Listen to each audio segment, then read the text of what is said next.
think people, maybe in the very beginning, didn't realize how much you were going to shake up this place. And if they had just looked at your career, they probably would have realized that. You've come in and done a lot, but you've created some real critics in that process. Yeah. Where are you now? Do you feel like, do those critics have a stake in this together? Are they part of this reform movement yet? Or is there still sort of a sense of a division within the bank? Where are you now in this process? I think we've moved forward a lot. And as much as I tried to prepare our board and prepare all of us and prepare myself, this was the largest change ever, because we didn't just change the structure.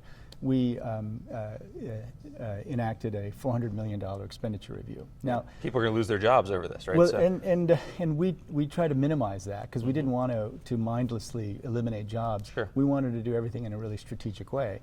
But still, the board, in order for us to be in the situation we are now, which is increasing our lending to middle-income countries, there were some requirements. I mean, they really wanted us to look deeply into what our expenditures were. What are we spending money on? Is it the same across regions? Are there things that we could do more efficiently? Sure. And so we dug deeply into that, and that is always a difficult process. But when you do that, and at the same time you do a structural change, those two together make it very, very difficult. But I tell you, I've done this before in other organizations, and what I found is that if you know a change has to be made, just do it as quickly as you can and get it done.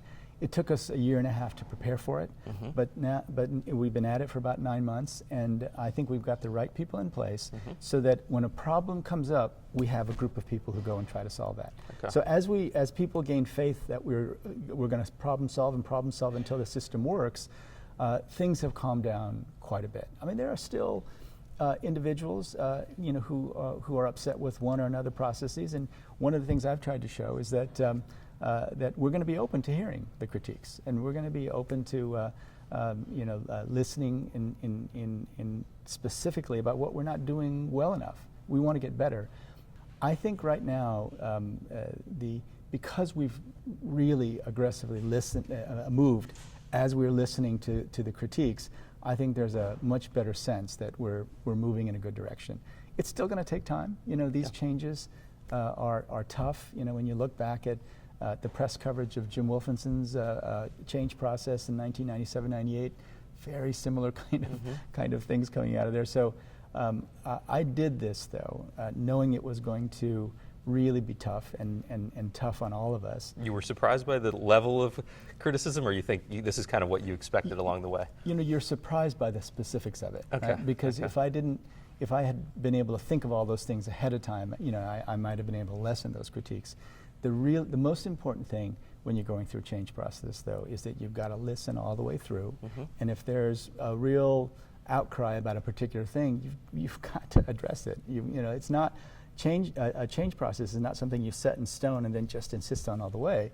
You make changes as you go to make it work, and also you've got to be open and listening to what they're telling you. And they told us a lot, and we changed a lot.